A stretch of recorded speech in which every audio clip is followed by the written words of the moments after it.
January 3, 2026, 2 a.m., Caracas.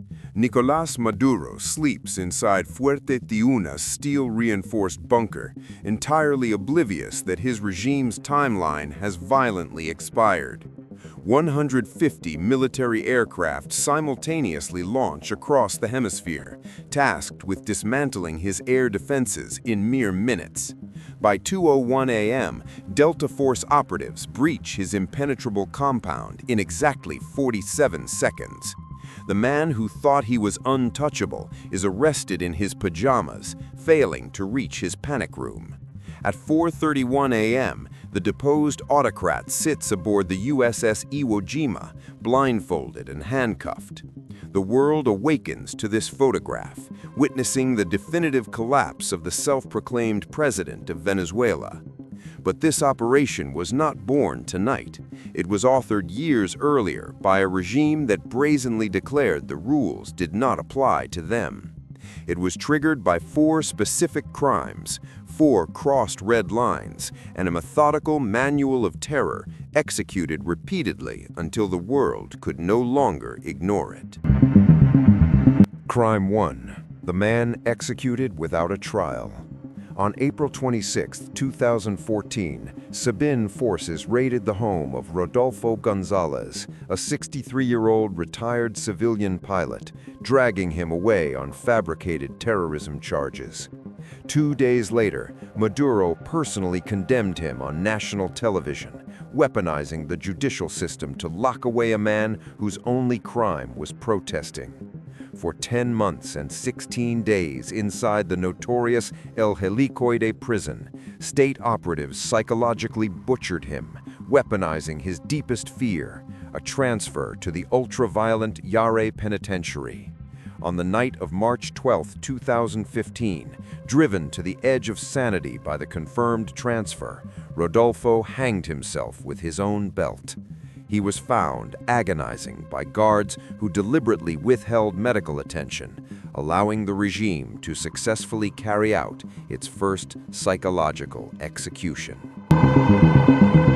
Crime 2. The councilman who fell from the sky.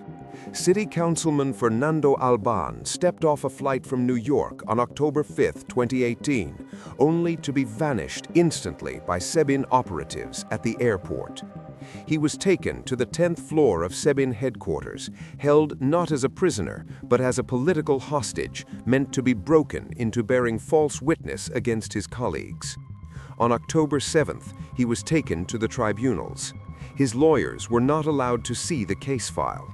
He was accused of terrorism, treason, and assassination, magnicidio, charges that in Venezuela carry a life sentence. The prosecutor interrupts on television. "We have learned of the suicide of Councilman Fernando Alban. He requested to go to the bathroom, and while there, he threw himself into the void from floor number 10. Stop for a moment. Analyze this. A man under maximum custody in the most watched building in the country asks to go to the bathroom, and from there jumps out the 10th floor window. Minutes later speaks the Minister of the Interior, Néstor Reverol. He gives a different version. According to him, Alban was not in the bathroom. He was in the waiting room. Alban's body is transported to the morgue. A death certificate is issued without a date. The family demands a new one. What they find is more disturbing. The certificate is signed by a doctor whose ID card, according to the electoral registry, belongs to another person. The prosecutor threatens on national television, whoever says it was not a suicide is committing a crime. International experts see something else.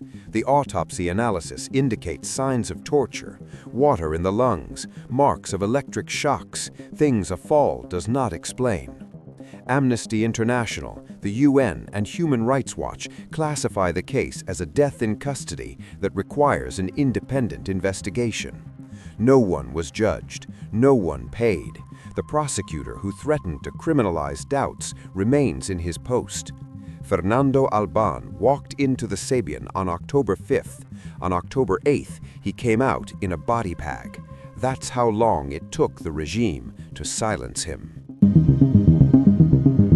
Crime 3. The slaughter under the UN's watch.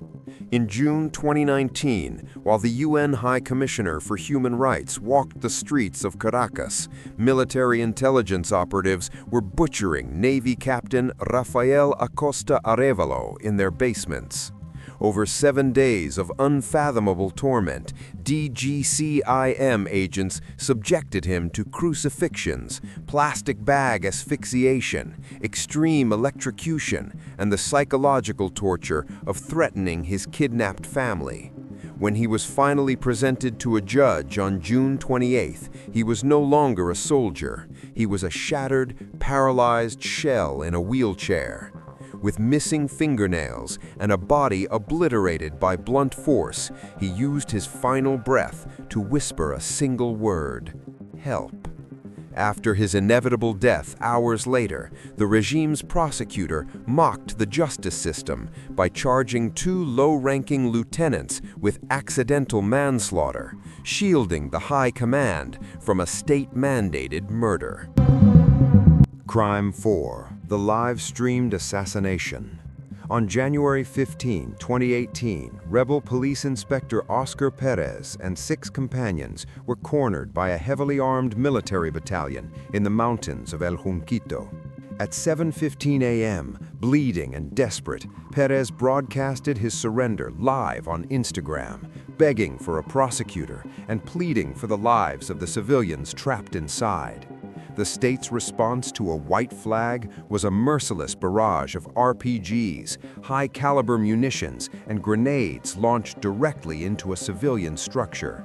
They were executed at point-blank range after the gunfire ceased, a definitive extrajudicial killing broadcasted directly into the screens of millions. The expiration date of impunity. These were not isolated tragedies. They were 5 distinct phases of a state-sponsored extermination protocol.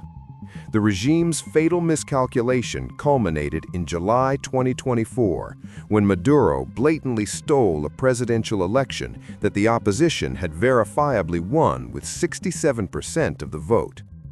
He assumed the international community would simply file away another complaint and look the other way. He was wrong. Now, writing from a holding cell in Brooklyn, Maduro quotes the Bible and begs for the very mercy, peace, and reconciliation he viciously denied his victims. The Venezuelan diaspora answers his plea with the exact words forged in the fires of their grief: neither oblivion nor forgiveness.